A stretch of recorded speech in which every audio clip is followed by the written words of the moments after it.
Bueno, ¿cómo va eso? ¿Cómo va eso, Pepe?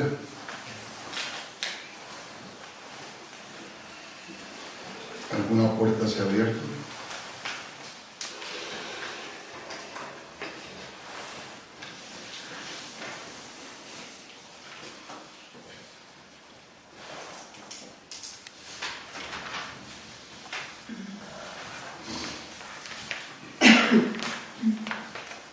¿Alguien quiere hacer alguna pregunta o alguna observación?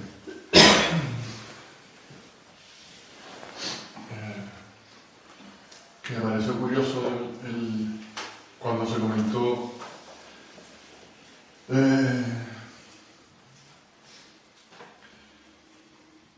que nosotros estamos implicados siempre en la aparición y por qué no nos podemos salir de la realidad del observado para saber observarla objetivamente, y que es una apreciación de un maestro del siglo XIII y que la física cuántica recientemente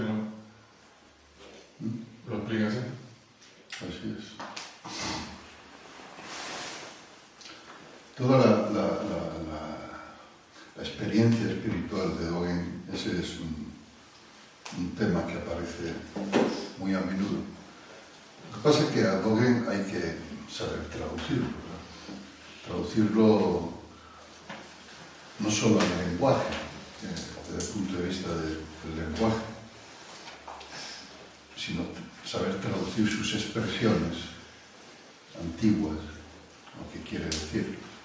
Pero todo el Shobogenzo está plagado de afirmaciones de ese tipo, de una forma o de otra. Y todo el empeño de Dogen es para ayudarnos a relajar el impulso de aprender algo para conocerlo, porque el conocimiento racional, intelectual, finalmente es un intento de aprender conceptualmente algo, la realidad, un fenómeno, cualquier cosa. Todo el esfuerzo de Dogen es para decirnos, abres las manos,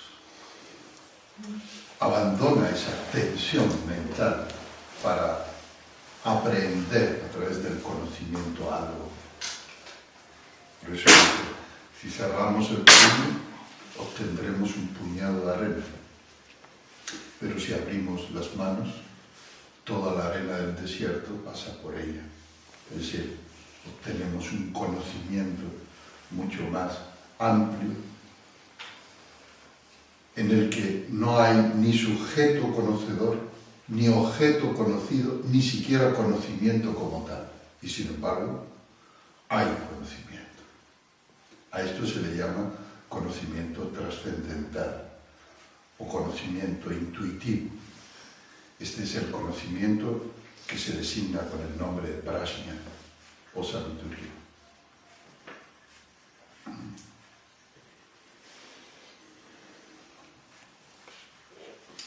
La gran aprehensión es de aprender, de coger. El gran aferramiento que se encuentra en el núcleo de todos los demás tipos de aferramiento a todos los niveles, el gran aferramiento es el yo. Es decir, la creencia en un sujeto en nosotros. Ese que digamos lo traemos de fábrica, casi, lo traemos, forma parte de nuestra más temprana edad en la evolución, en la educación, lo aprendemos desde muy pronto, porque todo el sistema cultural familiar está organizado alrededor de eso.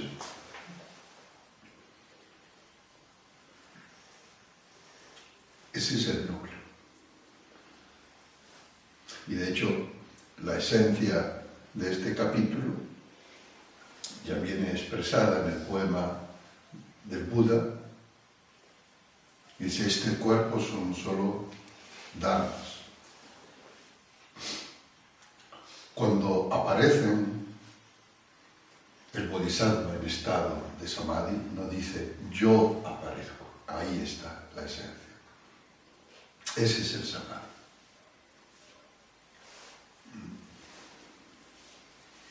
Esto se manifiesta en distintos aspectos, por ejemplo, de la cultura japonesa,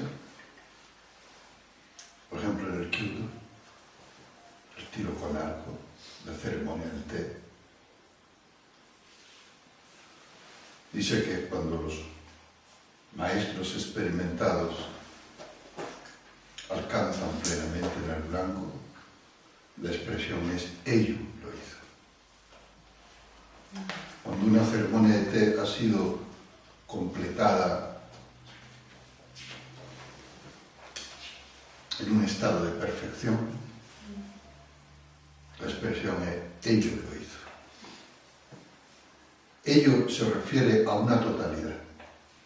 No dice yo lo hice, yo alcancé el blanco, yo he alcanzado el grado de perfección en la ceremonia de té, yo he alcanzado el samadhi. No, ello ha alcanzado el samadhi. Ello, en este caso, no se refiere al ello en psicoanálisis, el ego, el superego y el ello, que es sinónimo de inconsciente en el psicoanálisis. En este caso se refiere a la totalidad. Y se dice ello, de alguna manera, para mostrar que no es algo que haya partido ni de la conciencia personal, ni exclusivamente de las virtudes personales. O sea, es lo que en Japón, en la cultura tradicional japonesa, se aprecia tanto, sea cual sean las artes, como el estado de mushi, no mente, o el estado de muga, no yo, que es lo mismo.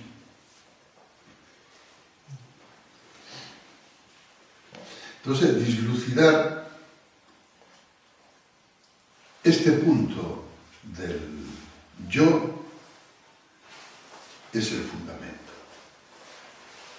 Y por ejemplo, cuando imparto el taller de la muerte, se explica el proceso de muerte, finalmente se llega a la conclusión, todo el mundo ve claramente, en realidad a nosotros el problema no es la muerte en sí, la muerte como fenómeno objetivo, como algo que sucede. El problema es el yo que muere. Ahí es donde está aquí la cuestión. Todos los aferramientos es alrededor del yo, todos los miedos es alrededor del yo. El yo es como un atractor. Un atractor es una fuerza atractora que conforma y condiciona toda la experiencia vital. Y la experiencia de la muerte también. Entonces, cuando se dice, por ejemplo, óiganme ustedes, practicantes del Dharma, la vida y la muerte es el asunto esencial. No es la vida y la muerte el asunto esencial. El asunto esencial es quién es el que vive, quién es el yo que vive, y dislucidar quién es el yo que muere. Ese es el asunto esencial. Es la muerte, pero en relación al yo. Eso es. Vamos, ¿alguna observación más? Creo que igual que de evitar la trascendencia de lo que estamos hablando, de trascender la trascendencia del yo, el proceso de identificación que estamos hablando hasta ahora, igual de evitar pienso yo, la integración, ¿no? Aunque sea en su seno ilusorio, en tanto que dar un grado de integración de nuevo eso trascendido, ¿no? pienso, porque si no, entonces también lo tenemos. Obviamente, pero eso, de alguna forma, ya lo hemos encontrado en la frase anterior, cuando he explicado. Vamos a volver al punto. O sea, el yo, desde la perspectiva del yo, egocéntrica, digamos, considera que cuando el cuerpo aparece, es el yo el que aparece. Por ejemplo, en el nacimiento. Y cuando el cuerpo desaparece, es el yo el que desaparece. Esa es la perspectiva del yo. Esa es la ilusión. Cuando tomamos conciencia de que cuando este cuerpo aparece son solo dharmas apareciendo y no decimos yo aparezco, entonces el yo queda trascendido, porque queda disuelto, desaparece. Ya no hay yo en ese momento. La conciencia es que son los dharmas los que aparecen. Pero aún así, desde esa trascendencia, aunque aparezca el estado que dice yo aparezco cuando aparecen los dharmas, ese yo aparezco también es un compuesto de dharma y son solamente dharmas apareciendo. Entonces, cuando nos damos cuenta de esto, hemos integrado el yo aparezco. Porque lo vemos solo como dharmas apareciendo. Incluso el yo aparezco. Es decir, la autoimagen. ¿Entiendes? Esa es la trascendencia primero y la integración después. Sí, de algún modo están en interdependencia uno del otro.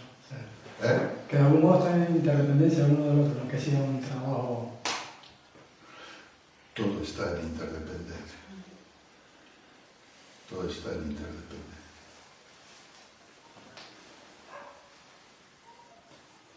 Es decir, si nos quedáramos solo con la mitad de lo que hemos visto, con la mitad que consiste en decir, si nosotros nos sentamos en zazen y vemos que surgen, aparecen cosas, pensamientos, etc. Y uno dice, yo aparezco, o yo siento esto, eso puede pasar, de hecho pasa lo más a menudo. Y si a partir de estas enseñanzas uno se dice, es que este yo aparezco o yo estoy pensando, no tendría que aparecer. Porque esto es lo que ha dicho el maestro, que es un error. Si lo comprendemos así, vamos a crear una tensión y una lucha con el compuesto de dharmas que consiste en yo aparezco. Entonces nos vamos a decir, no, es que yo debería estar en el estado en el que son solo dharmas apareciendo. Debería. Yo debería estar en ese estado. Pero en realidad en el que estoy es en el estado en el de yo pienso, yo siento, a mí me está pasando esto. Soy yo el sujeto de todas estas experiencias. Y si rechazamos eso porque lo consideramos nefasto, entonces vamos a enredar la madeja todavía más, porque esa es una apreciación del yo. Ahora, si en el momento en el que aparece yo aparezco, lo observamos y reconocemos que incluso ese yo aparezco no es más que un compuesto de dharma, sino un fenómeno que surge como fruto de la interacción de distintos factores y elementos, entonces vamos a realizar que incluso ese yo aparezco no tiene entidad real. Y con lo cual lo dejamos estar, que finalmente a eso se reduce la actitud básica en zazen. Déjalo estar. Let it be. Déjalo estar. Así es. la rosa. No la toques ya más, que así es la rosa. No, pero es que es muy bonita. No, no es bonita.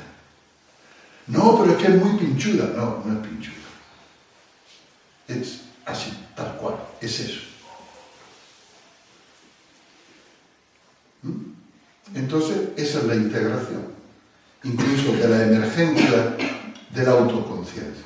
Por eso, durante Zazen, no ejercemos violencia, ni nos oponemos al movimiento de la mente. Incluso si la mente está creando cualquier cosa, lo que tenemos es que situarnos en la actitud adecuada para ver la verdadera naturaleza de eso. Esto es. Vamos a avanzar un pelín más. Vamos a excavar un poco más en este túnel. Otro viejo Buda dijo, palabras de Dogen, ¿qué debemos hacer cuando la aparición y la desaparición no cesan?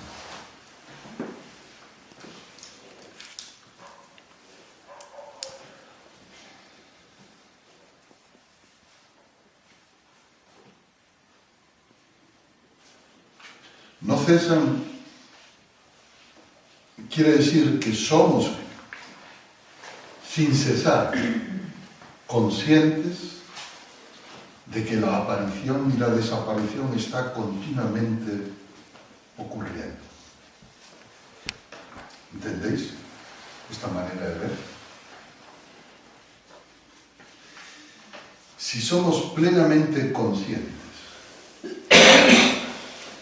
instante tras instante, de que la aparición y la desaparición están continuamente ocurriendo, esto quiere decir que nos encontramos en un estado de samadhi.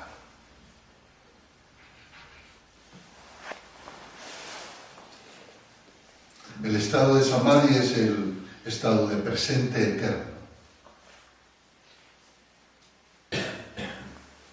Presente eterno quiere decir una continuidad sin discontinuidad.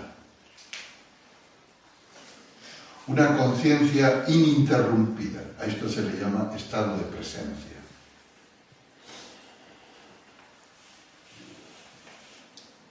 Es en el estado de presencia cuando nos damos cuenta, donde nos damos cuenta que la aparición y la desaparición están continuamente ocurriendo. Todo esto parece muy paradójico, pero tiene que ver con el no movimiento y el movimiento. Tiene que ver con lo que dije antes, esta mañana, Fudoshi, la sabiduría que surge del no movimiento. La sabiduría que surge del no movimiento es la que nos permite ver en toda su riqueza y en toda su gama el movimiento. Porque parte del no movimiento. De la misma forma que la música se aprecia muchísimo más cuando nos instalamos en el silencio. Silencio interno. Cuando nos instalamos en el silencio interno, cada nota, cada sonido adquiere su máximo esplendor. De la misma forma que las artes marciales, cuando el adepto, a través de la práctica de la meditación, es capaz de mantenerse en un estado interior de inmovilidad, entonces cuando su cuerpo puede desplegarse a través del movimiento más preciso y refinado. Si escuchamos la música desde la música, vamos a oír música, pero vamos a oír música contaminada por la música. Si vemos el movimiento desde el movimiento, vamos a sentir el movimiento, pero contaminado por los límites del movimiento mismo. Cuando nos situamos en el silencio o en la inmovilidad interior, entonces la música se despliega en toda su riqueza y el movimiento se despliega en toda su plenitud y precisión.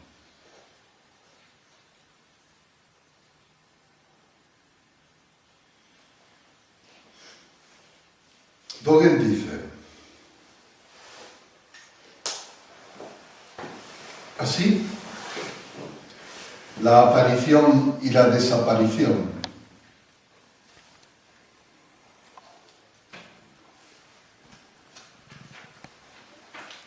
aunque sean la aparición y desaparición del yo, no cesan.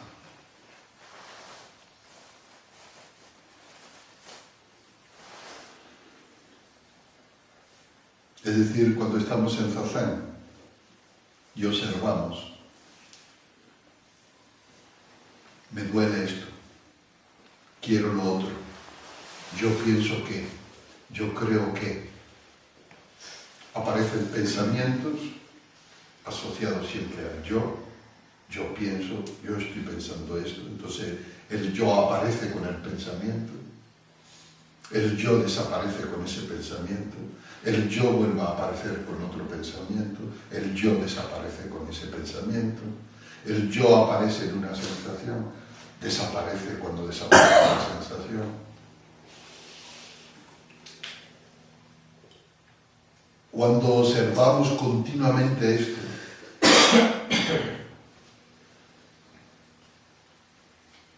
estamos en un estado de presencia continua. O sea, este no cesar significa que no cesa la conciencia de la aparición y la desaparición, aunque sea del yo. Y entonces aquí aparece la paradoja. Al mismo tiempo que hay aparición y desaparición, al mismo tiempo hay algo que no aparece y no desaparece, sino que permanece continuamente en el presente eterno. Y ese es el estado de presencia. El estado de presencia es sinónimo de samadhi, en el que hay una continuidad de la conciencia de lo que está ocurriendo. Esa continuidad, le llamamos continuidad, pero en realidad es un presente eterno. Y esa conciencia espejo que se encuentra en un presente eterno está continuamente reflejando la aparición y la desaparición que sucede en el tiempo ordinario, en el tiempo del samsara, en el tiempo lineal. Y ambas realidades coexisten al mismo tiempo. De la misma manera que las imágenes reflejadas en el espejo coexisten con la superficie del espejo. El espejo no cambia, es inmutable. Esa es la dimensión de no tiempo, del presente eterno. Pero al mismo tiempo, todas las imágenes reflejadas en el espejo están continuamente cambiando. Pero ese cambio no afecta al espejo, no lo perturba. Y a su vez, la inmutabilidad del espejo no impide el movimiento continuo, la aparición y la desaparición de las imágenes. En la metáfora del espejo se entiende bien. Por eso es una de las metáforas más usuales para ilustrar el estado de samadhi, y que el maestro Dongshan Yangye le dio forma en su texto Hokyo Samadhi, el samadhi del espejo precioso. Se está hablando siempre del mismo samadhi, de distintos aspectos del samadhi. En el Hokyo Sanmai se pone en manifiesto la cualidad reflectante del samadhi. Pero esa cualidad está implícita también en el título de este capítulo que estamos viendo, porque in significa también reflejo. Samadhi del reflejo oceánico, o samadhi del océano que refleja.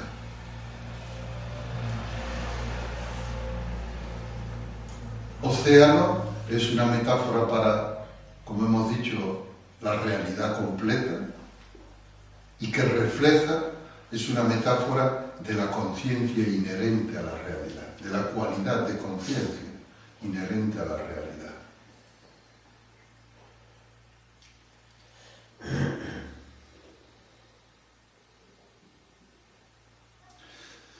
Por eso dice Dogen a continuación, este tiempo en el que aparición y desaparición no cesan, es continuo y discontinuo al mismo tiempo, como la arteria vital de los ancestros budistas. La arteria vital de los ancestros budistas se refiere al Ketsunyaku, al linaje de la transmisión. Ketsunyaku significa linaje de sangre, o línea de sangre, o vena, una arteria. Pues está el hilo rojo que atraviesa a todos los ancestros, a todas las generaciones. Al mismo tiempo es una línea continua, hay una continuidad. Continuidad en este caso significa una atemporalidad. ¿Por qué? Porque lo que experimenta un Buda en esta época es lo mismo que experimentó un Buda hace 25 siglos. Y por lo tanto, esa experiencia es atemporal. Está más allá del tiempo. Pero al mismo tiempo hay discontinuidad, porque una generación es una generación, otra generación es otra generación, y los Budas de hace 25 siglos no son los Budas de la actualidad. Son circunstancias distintas, digamos, seres individuales distintos, karmas distintos, condicionamientos distintos. Hay una discontinuidad, pero al mismo tiempo hay una continuidad. Es lo mismo en la experiencia del samadhi oceánico, en el sentido de que, imaginaos un océano, la totalidad como océano, que es consciente de sí misma como océano, como totalidad. Esa conciencia de sí misma como totalidad no cambia de un instante a otro, porque la totalidad sigue siendo totalidad instante tras instante, ¿no? El océano sigue siendo océano, instante tras instante. Esa es la continuidad, sinónimo en este caso de atemporalidad. Pero, al mismo tiempo, el océano es movimiento continuo. Continuamente aparecen olas y desaparecen olas. Continuamente se está moviendo. Hay aparición y desaparición. Entre una ola y otra hay discontinuidad, en el sentido de que una ola es una ola y otra ola es otra ola. Y la ola que aparece en la orilla del oeste del Atlántico no es la ola que aparece en la orilla este del Atlántico. La ola que se crea en mitad del Atlántico no es la ola que llega a la costa. Hay una discontinuidad. Y como olas aparecen y desaparecen, aparecen y desaparecen. Hay discontinuidad, pero al mismo tiempo, como océano, hay una perfecta continuidad del océano como tal. Es decir, las dos dimensiones del tiempo están totalmente fundidas. El problema con los seres humanos es que al identificarnos con el cuerpo, cuando este cuerpo aparece decimos yo aparezco, y cuando este cuerpo desaparece decimos yo desaparezco. Es que estamos cortados de la otra parte de lo que somos.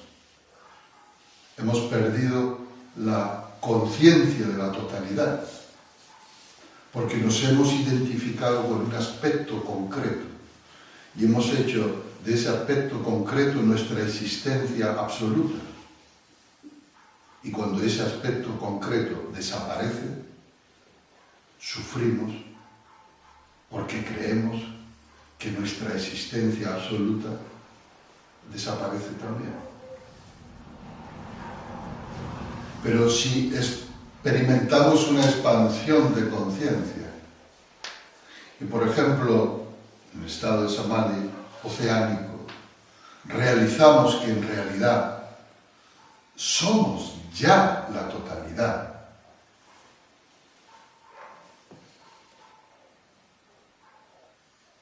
entonces no decimos yo aparezco cuando este cuerpo concreto aparece, y ya no decimos yo desaparezco cuando este cuerpo concreto desaparece. ¿Entendéis la lógica? Por eso la experiencia del despertar básica o la puerta al despertar, en el caso de Dogen Zenji, es Shinjin Tatsuraku, el desprendimiento del cuerpo y de la mente. El desprendimiento quiere decir la desidentificación del cuerpo, del yo con este cuerpo y con esta mente. La desidentificación del principio de conciencia que somos, exclusivamente con este cuerpo y con esta mente, con el yo y con lo mío. Ese es el núcleo esencial y el quid de la cuestión. Y uno dice, pero es que eso es muy difícil. A mí me gustaría, pero es que el cuerpo y la mente se me quedan pegados. Yo trato de desprenderme y digo, quédate ahí, no te vengas conmigo. Pero sigue. O sea, la experiencia de desprendimiento del cuerpo y la mente no es algo que el yo deba hacer. No es algo que el yo pueda hacer, sino todo lo contrario.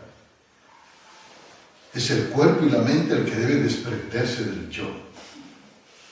Porque en ese momento, aunque el cuerpo aparezca o aunque el cuerpo desaparezca, no hay nadie ya que diga, yo aparezco, yo desaparezco. Y entonces el cuerpo y la mente siguen su proceso natural, sigue el proceso natural que son. Cuando llega el instante de aparecer, aparece. Cuando se da el instante adecuado para que desaparezca, desaparece. Pero desprendido del yo, cuando aparece, ya no hay nadie que diga, no hay nada que diga yo aparezco. Y cuando desaparece, ya no hay nada ni nadie que diga yo desaparezco.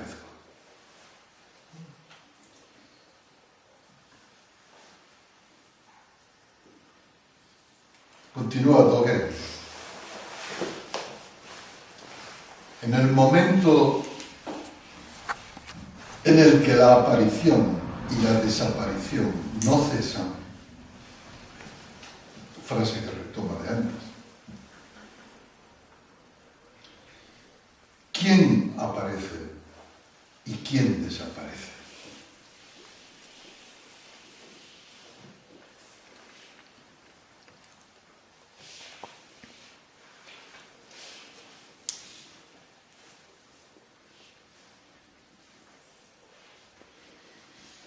Está tomado de un diálogo. El maestro Yantou Guangpo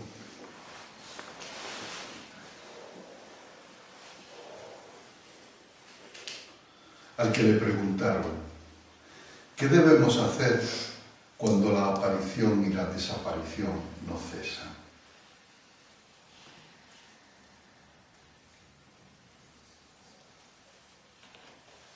Y el maestro Yantou le respondió: ¿quién aparece? ¿Quién desaparece? Ese es el Koan. Esa es la realidad que debemos penetrar en Zazen. Cuando nos decimos: joder, que he tenido un Zazen, que no he parado de tener pensamientos y he estado muy removido. Muy removido, ¿qué quiere decir?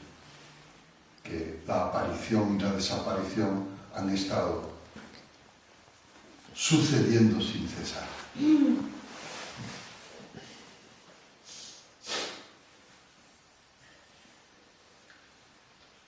Que ha habido mucha actividad mental. La actividad mental es, por definición, una sucesión de aparición y desaparición. Porque no todos los pensamientos se dan al mismo tiempo. Aparece un pensamiento y desaparece, aparece otro y desaparece, aparece otro y desaparece, aparece otro y desaparece. Aparece una sensación y desaparece. Aparece un recuerdo y desaparece. Aparece un deseo y desaparece. Aparece una emoción y desaparece.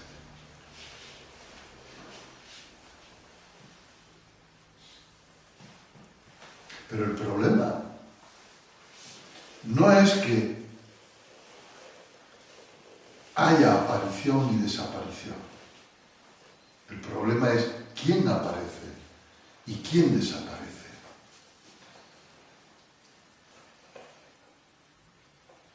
Porque si nos mantenemos en un estado de observación ecuánime y continua, sencillamente siendo testigo de la aparición y de la desaparición, si no nos implicamos, es decir, si no decimos yo aparezco, yo desaparezco con cada pensamiento o con cada experiencia, si nos mantenemos en un estado de ecuanimidad, como un espejo testigo que simplemente refleja lo que es, la aparición y la desaparición deja de no estar. Puesto que ya no hay un yo que aparece y desaparece con la aparición y con la desaparición. En este estado de Samadhi, una de cuyas cualidades o virtudes es la estabilidad, la imperturbabilidad.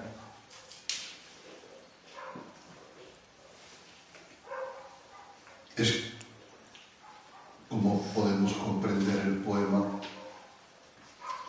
que dice: el vuelo de las nubes blancas no perturba a la montaña majestuosa. La estabilidad está ejemplificada por la montaña. Ese es el estado de ecuanimidad del samadhi. Cuando estamos ahí, el paso de las nubes blancas, es decir, de la actividad mental, de los pensamientos, no perturba. El Teide no se enfada cuando está rodeado de nubes. Y no dice: qué feliz me siento cuando está bajo el cielo despejado. El Teide es el Teide, siempre. Bajo la nieve, bajo la lluvia, bajo el sol, bajo el viento, es el Teide. Esa estabilidad. A veces vienen las nubes y se van. A veces viene la nieve y se funde. A veces viene la lluvia y cesa de llover. Pase lo que pase, sea como sea, el Teide permanece en ese estado de imperturbabilidad. Esta es la metáfora. Entonces, ¿quién aparece y quién desaparece?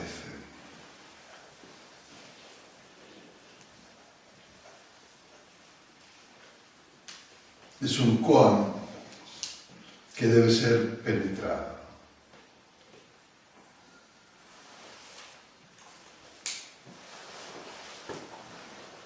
Hasta ahora, Dogen ha estado hablando de la aparición.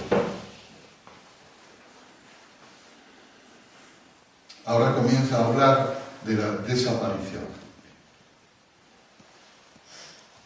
Son el asunto esencial. La vida se refiere al nacimiento, la muerte, el nacimiento es la aparición. La muerte se refiere a la desaparición. Aparición y desaparición son sinónimos de emergencia o nacimiento y muerte. Por lo tanto, es una enseñanza que podemos y debemos aplicar no solo a la muerte biológica de un ser humano, de nosotros mismos, sino a la realidad en la que la aparición y la desaparición no cesan. Aquí y ahora, la aparición, la emergencia y la desaparición o la muerte se está continuamente produciendo sin cesar. Aquí y ahora. Cada aquí y ahora. Cada aquí y ahora es aparición y cada aquí y ahora es desaparición. De pensamientos, de células, de deseos, de ilusiones, de emociones, de sensaciones. En un momento dado, la sensación de tomar una infusión o el café con la pasta apareció. Instantes después, había desaparecido. Ahora que estamos aquí, ahora están apareciendo nuevas sensaciones, nuevos pensamientos, nuevos estados. Y si pudiéramos mirar a nivel microcósmico, nuevas células. Y en este instante, en este preciso instante, están desapareciendo células, pensamientos, ilusiones, calor corporal, etcétera, etcétera, etcétera. Así, el asunto esencial es, la vida y la muerte es el asunto esencial. Es decir, el asunto esencial es la aparición y la desaparición. Pero como hemos dicho antes, esto quiere decir que el asunto esencial es quién aparece y quién desaparece.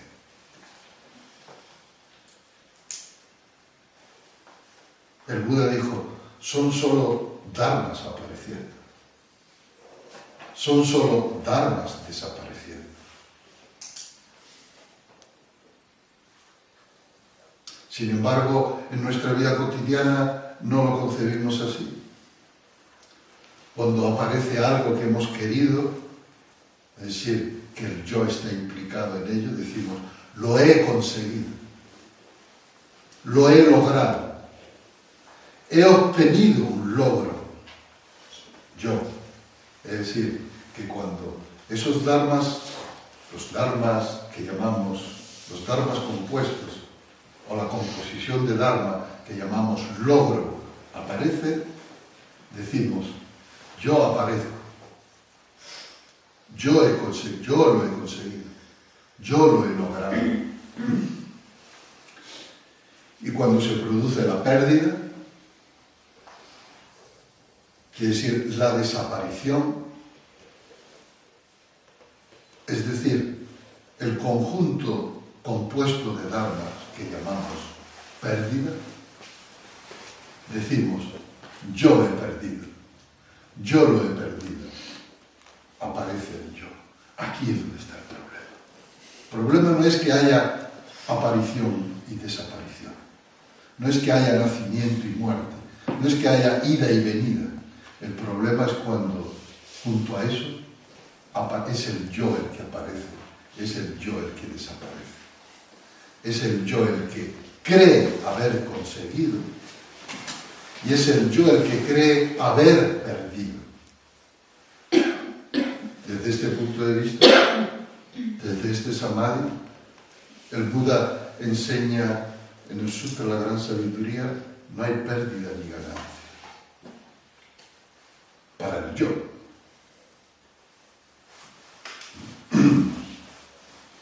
Sobre la desaparición.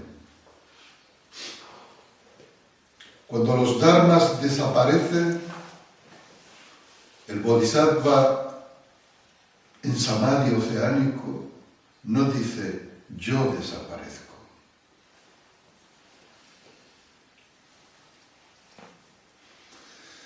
El instante preciso en el que no dice yo desaparezco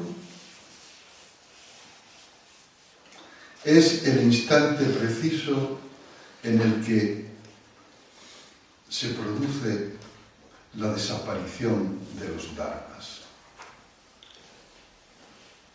Esto es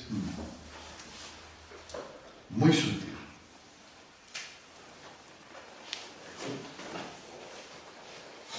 Nos viene a decir que cuando los dharmas desaparecen y el bodhisattva en samadhi profundo no dice yo desaparezco, entonces lo que se produce es la desaparición de los dharmas que desaparecen. Quiere decir esto que nada desaparece, que no hay conciencia de que algo esté desapareciendo. Es decir, cuando la ola se identifica consigo misma, dice yo nazco cuando emerge y dice yo desaparezco cuando desaparece, ¿verdad? Es en esa metáfora. Pero cuando la ola no dice yo aparezco ni yo desaparezco, quiere decir que la ola, la conciencia de la ola, se ha convertido en la conciencia oceánica. Y desde la presencia del océano, nada aparece y nada desaparece.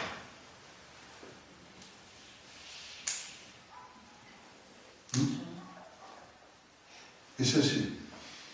Es como si una pareja con bienes compartidos se pone a jugar al Monopoly. ¿Sabéis lo que es el Monopoly, no? Compras, vendes, ganas, pierdes, te haces rico, te empobreces. Y se pone a jugar a ello. Pero pueden llegar a identificarse tanto con la posición que cada uno defiende en el juego, que cuando uno pierde, puede llegar a enfadarse con el otro, porque el otro ha ganado y uno ha perdido. ¿Ah? Cuando uno se identifica mucho con la propia posición. Pero si, por ejemplo, uno permanece en la conciencia de que se forma una unidad con bienes compartidos, aunque uno pierda, uno no dice he perdido, porque la que ha ganado es también uno mismo, forma parte del mismo equipo, entonces en realidad no ha perdido.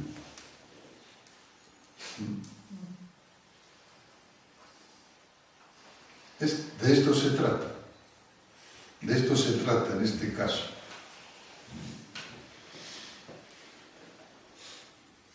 Es decir, desaparece la desaparición de los dharmas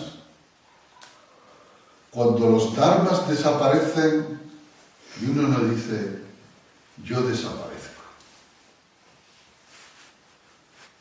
Desde este punto de vista, incluso la aparición y la desaparición son constructos mentales asociados al yo.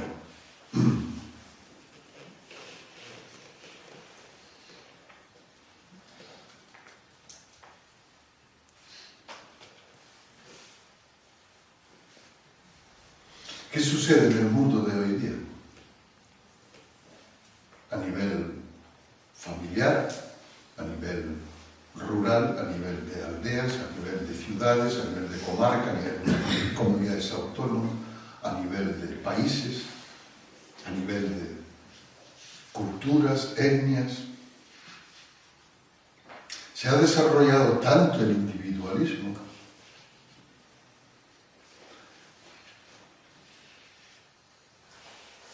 que la humanidad es una suma de pequeñas partes que luchan entre sí por obtener el mayor botín posible.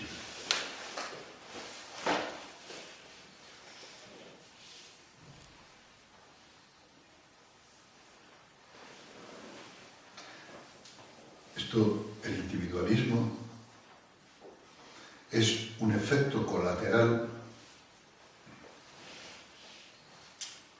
del pensamiento analítico,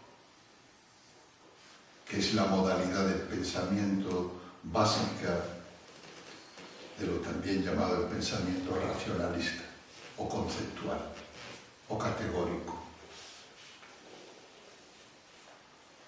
El pensamiento categórico actúa creando categorías. Es decir, la totalidad, que es una unidad indivisible, la divide en pequeñas parcelas. Y dice, este es el reino animal. Dentro del reino animal esta es tal especie, esta es tal especie, esta es tal especie. Este es el reino vegetal. Dentro del reino vegetal, esta es de la familia de esto, esta es de la familia del otro, esta es de la familia de esto, la familia tal y cual. Está el reino mineral.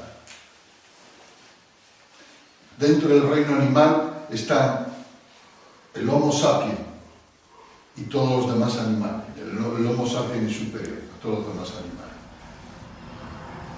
Todos son categorías.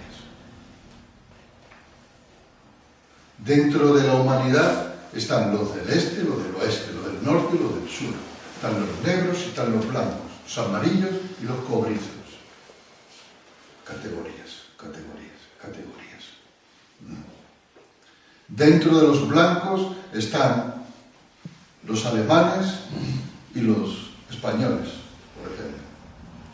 Dentro de los españoles o de los alemanes están los de la Comunidad Autónoma Canaria, los de la Comunidad Autónoma Valenciana, los de la Comunidad Autónoma de Cataluña. Más compartimentación, más compartimentación. Igual que la ciencia, que es hija del pensamiento analítico y deductivo, hipotético-deductivo, disecciona la realidad, disecciona un organismo, por ejemplo, hígado, corazón, bazo, tejido adiposo, lo otro, tal, vena, yo no sé cuánto, vena, no sé qué, todo clasificado, separado, separado, separado, separado, cada vez más separación, cada vez más categorización. Se coge el átomo, que para los griegos era indivisible, y se inventan aparatos para partir el átomo y dividirlo también. Y decir, esto es el electrón, este es el protón, este es el núcleo. Se separa la sonda electromagnética de las ondas no sé cuánto. Es una labor de disección continua. Estamos continuamente disecando la realidad, diseccionándola, separándola en pequeñas partes. Esto tiene ciertas ventajas, aporta cierto conocimiento que puede ser muy útil. A nosotros nos ha sido útil para convertirnos en la especie dominante en el planeta. Y sin lugar a duda, esta forma de pensar ha sido una de las herramientas de sobrevivencia y de dominación sobre las demás especies crucial.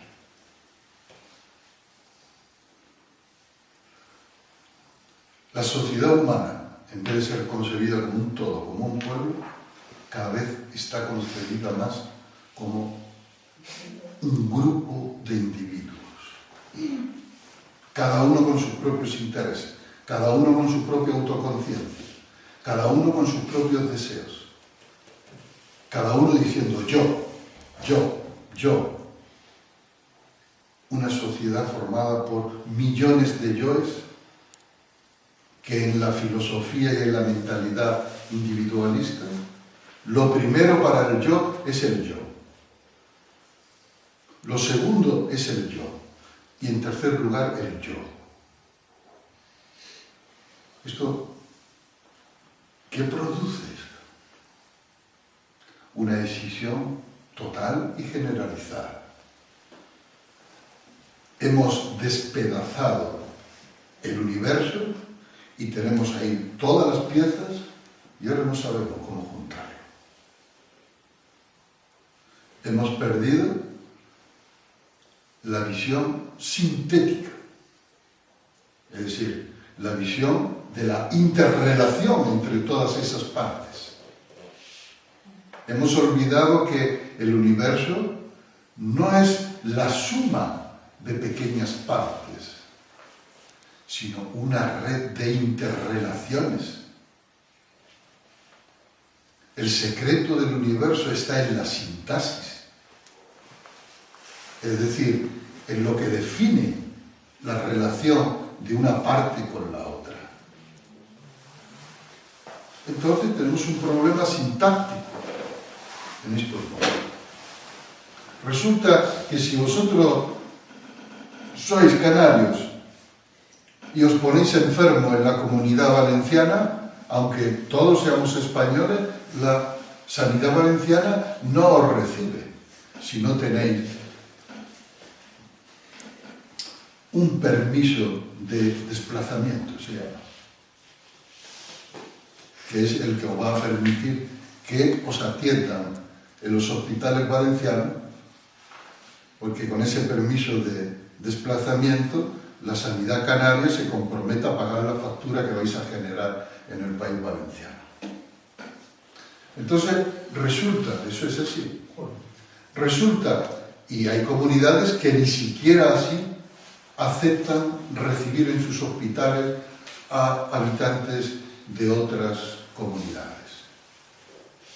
Resulta que queríamos escaparnos de la una grande y libre de Franco, que era una unidad a fuerza de sus fusiles ametralladores, generada por la represión, y ahora resulta que ya no hay esa unidad, lo que hay es un montón de piezas desperdigadas. Con lo cual resulta difícil moverse por ese espacio que antes era común. Porque antes tú ibas a cualquier ciudad de España y te atendían porque era la misma seguridad social para todo, la misma caja común. Ese problema lo tenemos a todos los niveles. Y ese problema viene dado por la excesiva conciencia de la individualidad, ya sea personal, ya sea comunitaria, de comunidad, ya sea de Tenerife, ya sea de Gran Canaria, ya sea del Valle de la Orotava o de Adeje. Es cuando la sintaxis se rompe, cuando la relación armoniosa se rompe, las partes quedan desvinculadas y el sentido de la totalidad, el sentido de la vida, se pierde. Resultan enfermedades, suicidios, depresiones, disturbios psiquiátricos. Yo siempre pongo el ejemplo de las grandes ciudades. En los años 60 todavía se fabricaban, se construían cientos de pisos de 3 y 4 dormitorios para albergar familias. Hoy día la tendencia cada vez más son pequeños apartamentos unipersonales. Esto nos hace ver que incluso el núcleo básico sobre el que se ha estructurado la familia en este país, y en muchos países, la sociedad en este país es mucho, que es la familia, se está rompiendo, se está disgregando.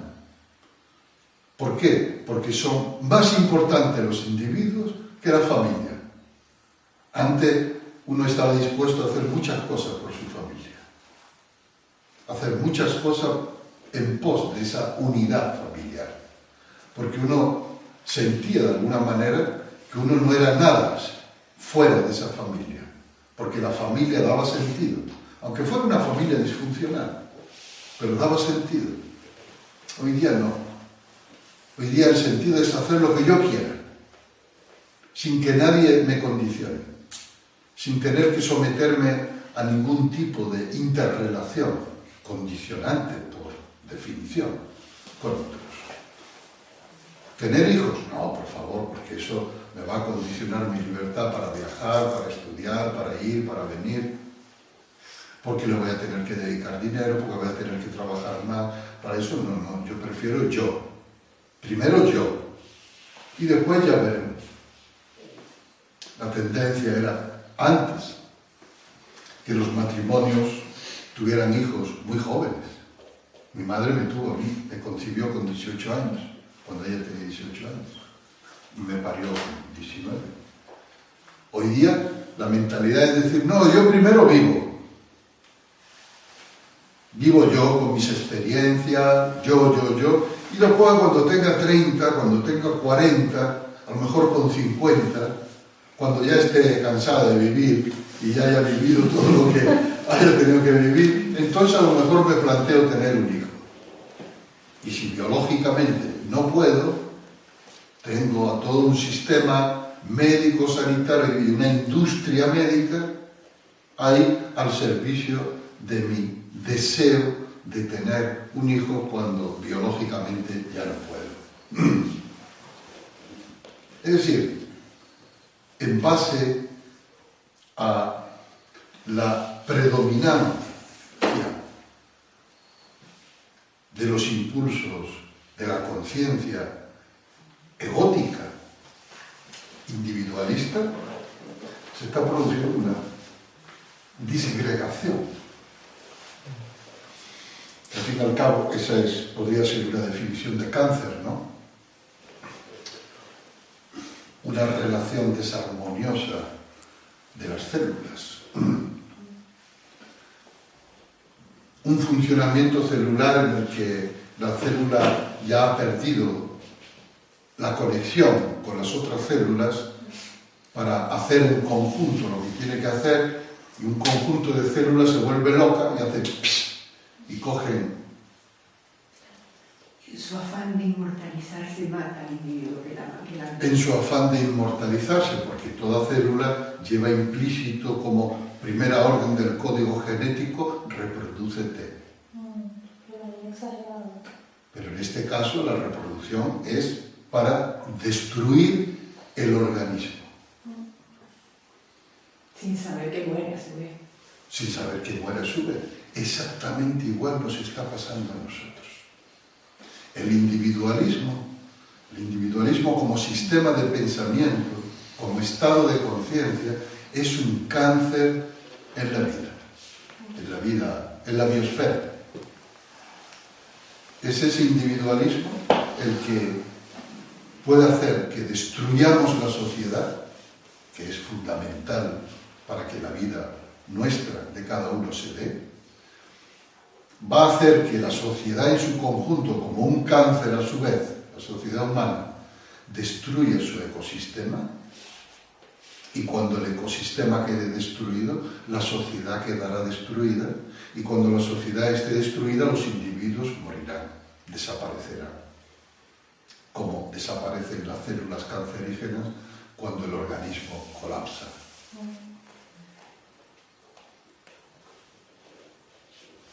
Esto es para hacer un vuelo a las implicaciones vitales y éticas de lo que estamos viendo. Por eso es fundamental recuperar la visión sintética. La visión sintética es lo que une, lo que nos relaciona, la sintaxis. Recuperar la visión de totalidad, Por supuesto que no vamos a renunciar al pensamiento analítico que nos ha permitido conocer con precisión esos niveles de la naturaleza, pero ese pensamiento analítico tiene que estar equilibrado con el pensamiento sintético.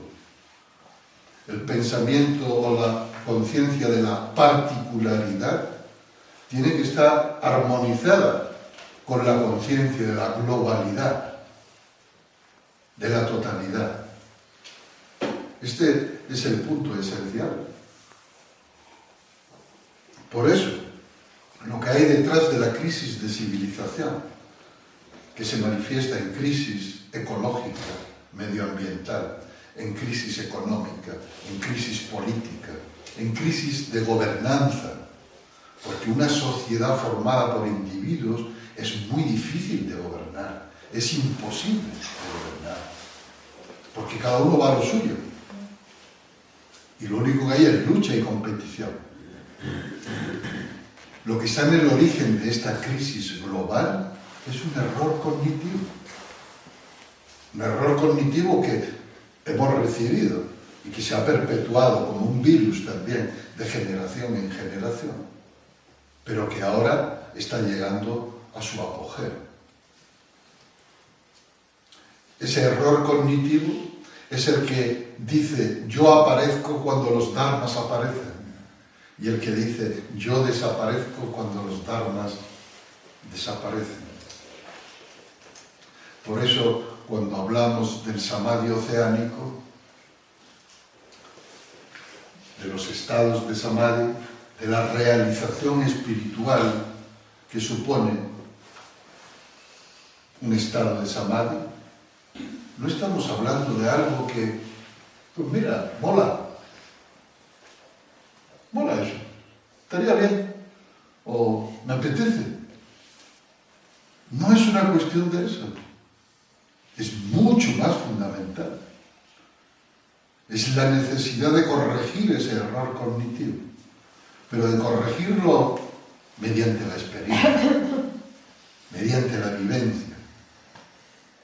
Y después convertir esa realización espiritual en un meme,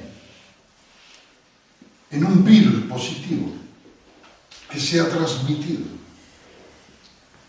urgentemente, porque lo único que nos va a salvar del colapso es una revolución en la conciencia, es la corrección del error cognitivo, es, como explicaba del Dharma del Buda, el volver a ocupar la posición que nos corresponde en el seno del concierto cósmico.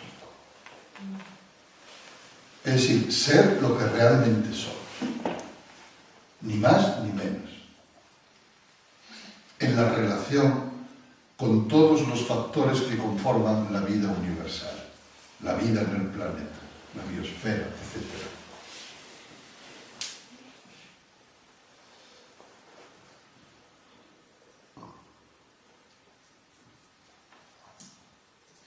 ¿Veis? ¿Sí o no?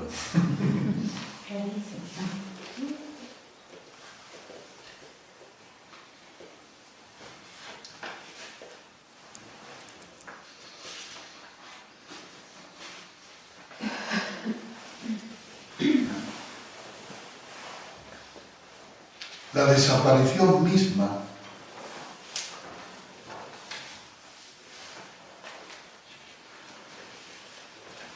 es un dharma, es decir, un compuesto de dharmas.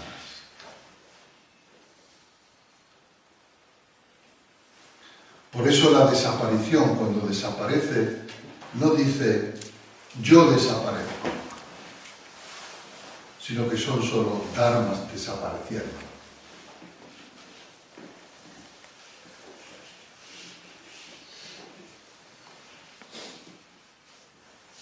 No hay ningún error en la desaparición. No es un fallo del sistema. Nosotros seguimos pensando que la pérdida es un fallo del sistema. Y cuando perdemos a un ser muy querido decimos, ¡ay, Dios mío!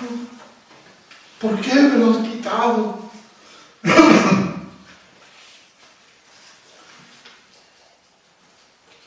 Como si atentaran contra nosotros. Como si Dios fuera alguien vengativo que nos jode y nos hace daño, quitándonos a las personas que más queremos. Todo eso parte del yo, porque el yo es también lo mío. Lo mío es la continuidad del yo.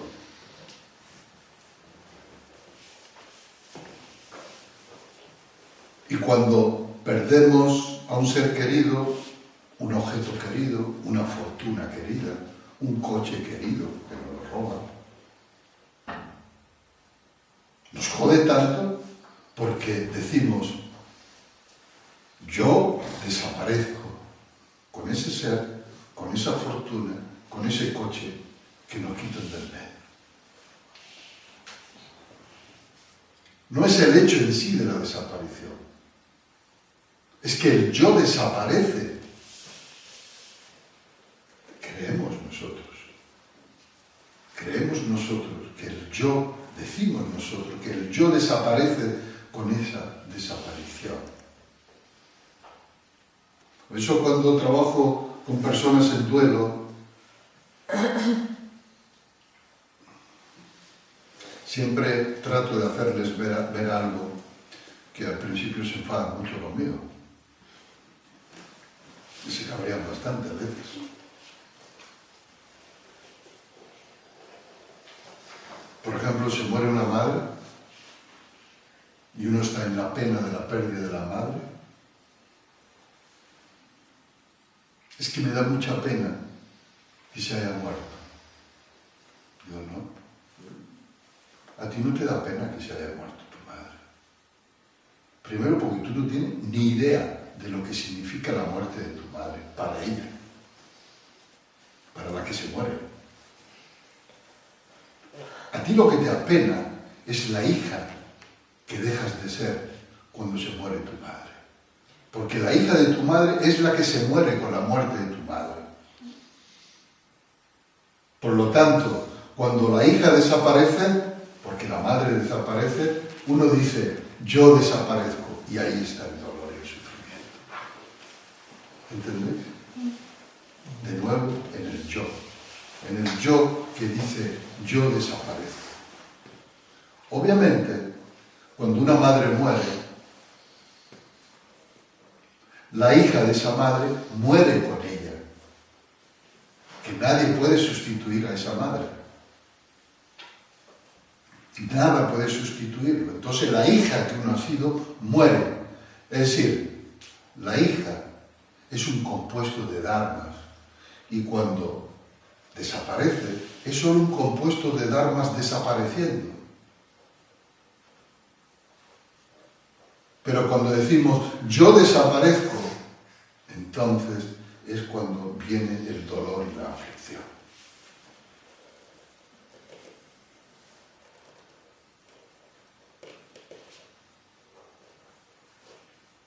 La desaparición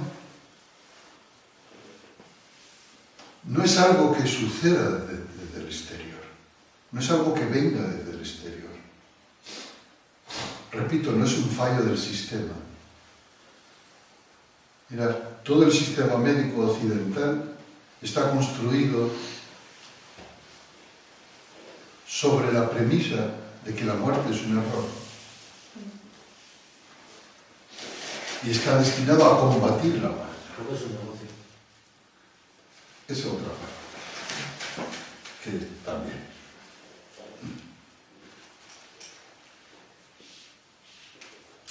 La muerte no es un error. Uno dice, pero es que tenía 18 años y no era el momento de morirse. ¿Quién decide cuándo es el momento de la desaparición? Dios, tú has querido que mi hijo muera a los 18 años. No es Dios, no viene del exterior la orden de la desaparición. La desaparición se produce cuando el instante adecuado aparece. Es decir, cuando los factores que determinan y condicionan la desaparición se dan, entonces es la desaparición. Pero no es un yo el que desaparece, son dharmas desapareciendo. Eso es el sistema médico.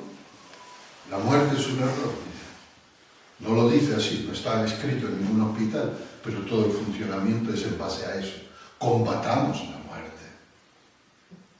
Incluso cuando llega el momento natural de morir, combatamos la muerte. Y cuando un médico que está atendiendo, algunos médicos humanistas, ¿no?, con una gran sensibilidad, siente que se ha muerto un paciente y dice, se me ha muerto el paciente. Como diciendo, no he podido hacer nada por evitar que se muera. Es el complejo de Dios que muchas veces tienen los médicos, que creen que pueden llegar a ser Dios para decidir entre la vida y la muerte. Y no es así. La muerte, la desaparición, es lo más natural de la vida. La muerte, la desaparición, es lo más natural cuando se ha producido la aparición. Si no se hubiera producido la aparición, no habría desaparición. Pero puesto que ha habido aparición, tarde o temprano, implícita en la aparición, está la desaparición. Ahora, si decimos cuando aparece, yo aparezco, cuando desaparece, vamos a decir, yo desaparezco.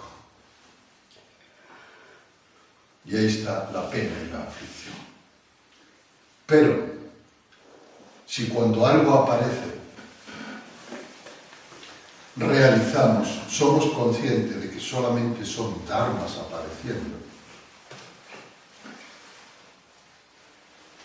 cuando desaparece, vemos y somos conscientes y realizamos que son solo dharmas desapareciendo. Cuando en la aparición no aparece el yo aparezco y cuando en la desaparición no aparece el yo desaparezco, aparición y desaparición desaparecen.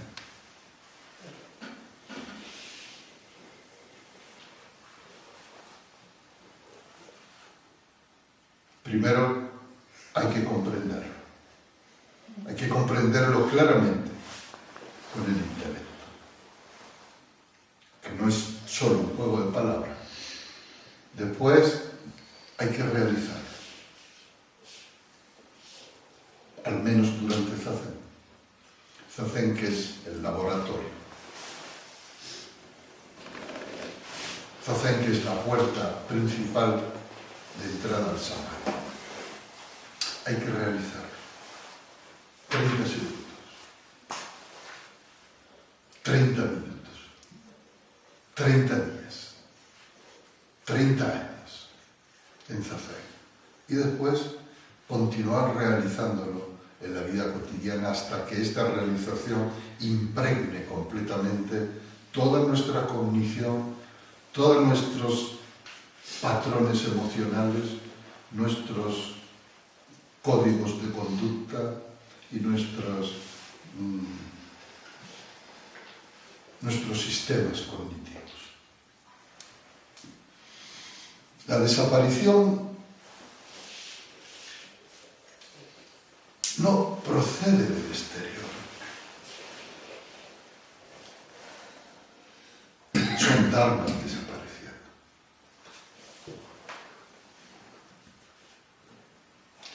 Estos dharmas desapareciendo, dice Dogen, son sin mancha.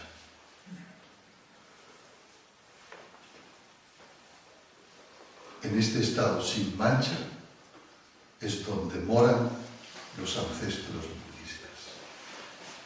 Sin mancha es una expresión muy importante en el Zen que aparece muy a menudo. En japonés se dice fu zenna.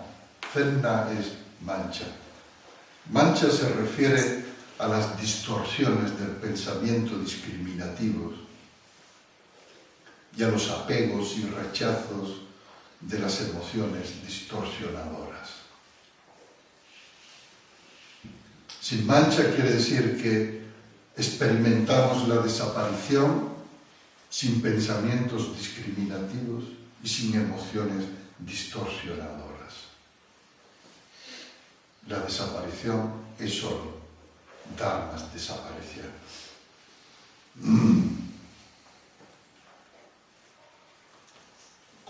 Esto con respecto a la desaparición, pero lo mismo con respecto a la aparición.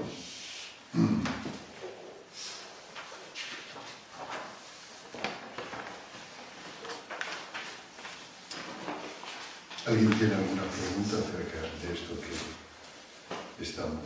acabamos de ver?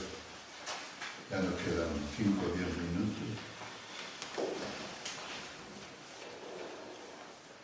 Sé que a nuestros sentidos humanos, a nuestro sentido de la dualidad, a nuestros apegos, a nuestra estructura emocional común, estas enseñanzas son como altamonazos.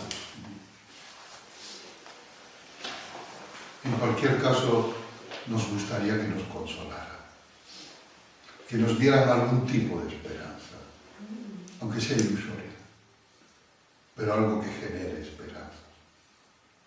Pero la vía del despertar está más allá del miedo y de la esperanza. La vía del despertar es sin temor ni expectativas.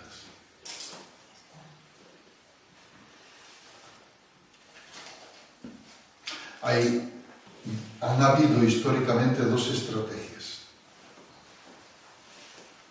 o dos grandes actitudes a la hora de superar la angustia existencial generada por la conciencia de la propia mortalidad, es decir, del yo desaparezco o lo mío desaparece. Una está basada en algún tipo de esperanza, en la esperanza de algún tipo de inmortalidad, que es la de la mayoría de las religiones convencionales, y otra está basada en el despertar, que es en la aceptación de que las cosas son como son.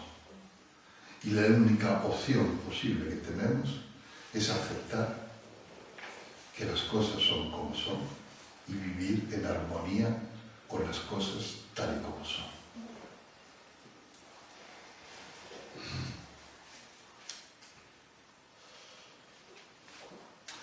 La primera vía no supone ningún tipo de esfuerzo personal de transformación. Es como la vía de los pajaritos cuando están en el nido. Piau, piau, piau, piau, piau, piau, piau. Y llega la mamá y le pone la comida en la boca. Y ya se queda tranquilo.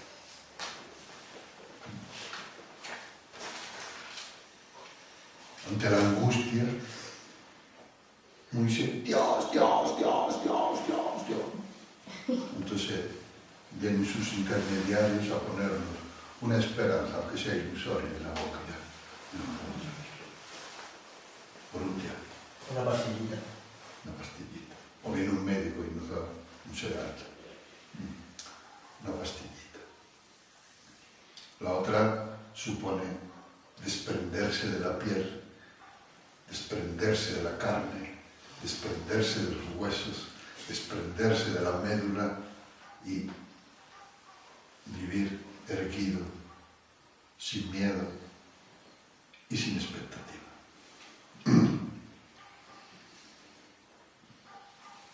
Esta es la vía del despertar. ¿Alguna pregunta? ¿Alguna? ¿Qué te cree que no lo he grabado? Pero qué imbécil. Yo sí. Eso ¿Eh? pasa. Yo lo grabo. Ay, pues lo necesito. ¿Y ahí se ha grabado? ¿Se está grabando bien? Ah, Un poco bajo de volumen. poco bajo. En la cámara yo también lo he oído la de eso y sale un poco bajo. Ya puedes cortar. Ay, qué bien, porque me hubiera dado mucha pena que se hubiera perdido esta sesión. Desde que el universo te bendiga.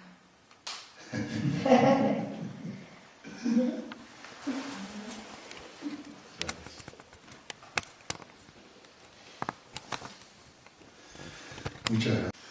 Este es el conocimiento que se designa con el nombre de Prajna o sabiduría.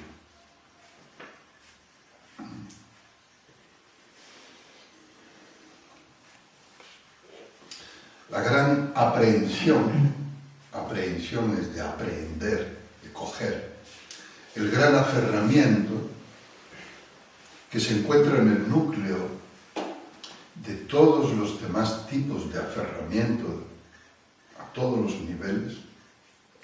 El gran aferramiento es el yo,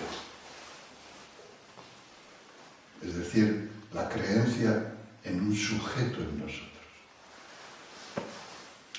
Ese que digamos lo traemos de fábrica, casi, lo traemos, forma parte de nuestra más temprana edad en la evolución, en la educación, lo aprendemos desde muy pronto, porque todo el sistema cultural familiar está organizado alrededor de eso.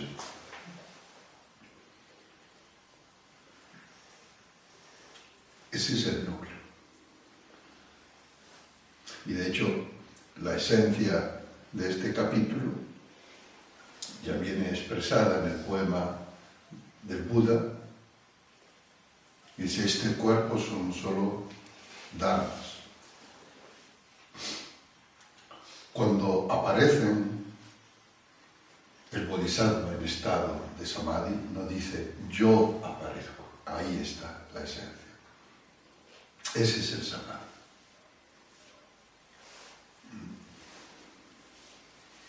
Esto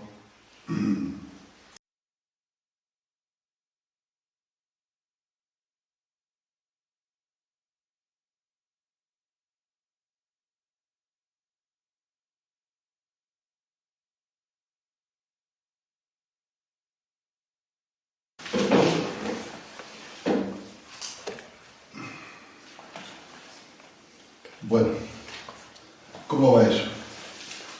¿Cómo va eso, Pepe?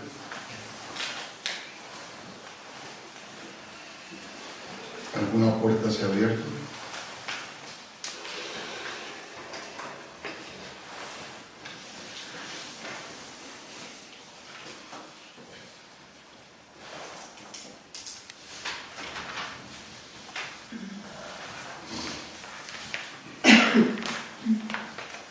¿Alguien quiere hacer alguna pregunta o alguna observación?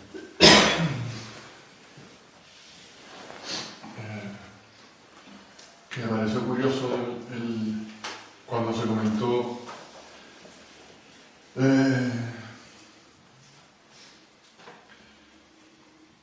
que nosotros estamos implicados siempre en la aparición y por qué no nos podemos salir de la realidad del observado para observarla objetivamente, y que es una apreciación de un maestro del siglo XIII y que la física cuántica recientemente lo explica así. Así es. Toda la experiencia espiritual de Dogen, ese es un tema que aparece muy a menudo. Lo que pasa es que a Dogen hay que saber traducirlo, ¿verdad? Traducirlo como el estado de Mushi, no mente, o el estado de Muga, no yo, que es lo mismo.